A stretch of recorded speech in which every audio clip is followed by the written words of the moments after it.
Tom Cruise and Katie Holmes reportedly got Oh, so does mine. a nasty fight. Yeah. We're learning this morning that You've got even Tom's fuse is short.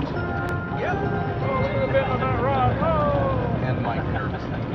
Oh my God. As well as the traffic center looking at the good hello. Hey, good morning, Mark. It's been really busy at the San Fernando Valley. Need a thermometer on here. I'm sure that it's got to be Drive to the West Valley of the Ventura Freeway before Tampa. in the 40s right now. Paul's got a thermometer, don't you? Before the Hollywood Freeway. Hey! Northbound on the Hollywood Freeway approaching the Highland. Yep. Oh, how about that? We're doing pretty good. You said the tides are what and what? Oh, look at that, all three hooks. Sweet on apple pie.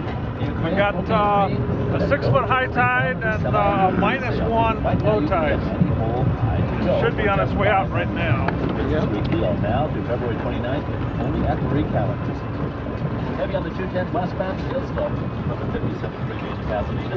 Still very heavy on the 60 westbound up to Fort O'Gallon. My temperature gauge says it's 50 out here. 50? I don't believe it. Well, there's a Wind chill factor. Yeah. Oh, it's cold. Tell you how big we got.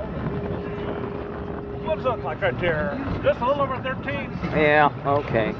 About 13 and a half. Not Oh, bad. strong.